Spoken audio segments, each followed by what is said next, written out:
Hey guys. Hey, what's up, everybody? We're outside the Parthenon, the new Parthenon. We just took a tour of it and we want to show that to you. But first, we're going to show the old Parthenon, and we'll do that right now. We'll catch up to you in a minute. We've walked through the Parthenon a half dozen or so times since we moved down here in 2017. And up until about 2 years ago, when they started the remodel, the Parthenon was mostly untouched from the early 1980s until just a couple years ago. If you don't know the story of the Parthenon, this is sometimes called Durazo's Parthenon because it was named after the person who built it, Arturo Durazo Moreno, who was the police chief of Mexico City from 1976 to about 1982.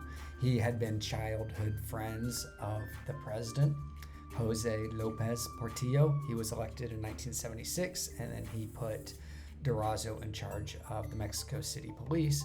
And Durazo, even when he was named police chief, he was already wanted in the United States for drug trafficking charges. So as police chief, he did get rid of a lot of crime, but mostly that was because he was killing the rivals of the cartel that he was working with. He was helping move drugs in the United States. He was taking bribes and kickbacks from the other police officers. And with this money, he was purchasing properties in the United States and in Canada and building palaces like this here in Zihuatanejo. His salary was about $1,000 a month, and he clearly was making much more doing these criminal activities. And as you can see, the Parthenon was modeled after the Parthenon in Greece and had probably 8 bedrooms, swimming pool, a pool house. There's many underground tunnels built into it, and just lots of rumors about all the hidden passages that it had. Ultimately, in 1982, there was a warrant out for his arrest. He escaped Mexico, traveled through a bunch of countries trying to evade capture, and then finally in 1984, the FBI caught him in Puerto Rico. In 1986, I believe, he was sent back to Mexico, where he was given a 16-year sentence. He ultimately only served about 6 years because of ill health and lived another 8 years, dying in the year 2000. And up until a couple years ago, this is what the Parthenon looked like. Okay, now let's tour the new Parthenon.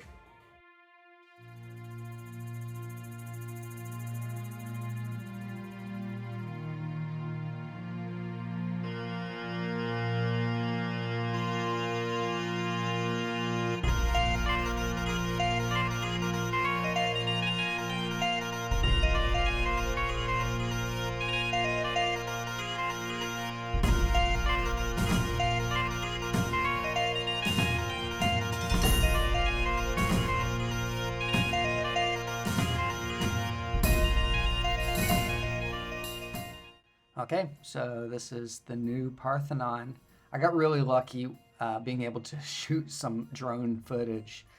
As I walked in, one of the workers recognized the videos that I do, and he was like, "Oh, okay, just be careful with the drone." I was like, "Oh yeah, no problem." And then as I started to take some of the footage, another guy came up to me and he was like, "You can't shoot drone footage here." And I just played a little bit dumb and said, "Oh, I talked to this other guy and he said it was okay." And then this guy just said, "Oh, okay. If you talk to somebody, then that's fine." This was a symbol of corruption for over 40 years, and now they've created this great space for arts and cultural events. They want it to be an alcohol-free cultural center. There is seating for about 700 people, and they've already had a couple events in just the first 2 or 3 weeks since it opened up. If you do want to visit it, the hours are 10 a.m. till 7 p.m., Tuesday through Saturday. The cost is 50 pesos if you're a local or a Mexican resident, 100 pesos for tourists, and if you're over the age of 60 or under the age of 5, it's free. The entire reconstruction project cost roughly 15 million pesos, which is about $750,000. They have this Mahala Cafe that's also in there. So Allie and I were pretty excited that we could stop, and we had a mango soda and a passion fruit soda. Plus, we saw these grilled cheese sandwiches that looked amazing, so we ended up getting one of those too. And the total cost with the tip was about 350 pesos. They covered up the pool to build the stage. They've added these new bathrooms here because the old bathrooms that were by the pool area are now the cafe kitchen. These paintings that you can see were all restored from the original Parthenon from 40 plus years ago. You can see some of the old statues throughout the property, and a couple of the marble tables are on display also. There's supposed to be a Studio 54 nightclub underground somewhere, so I don't know if they kept that or if that was cemented in. So if you have any intel, please pass that along. Upstairs, as you can see, there's about 6 rooms that are galleries where you can purchase art and photos. This is a great new addition for Zihuatanejo for locals and tourists. The original Parthenon was just wasting away, so they've done a great job creating something that people can visit and be proud of to have in our town here. Hope you guys liked the video.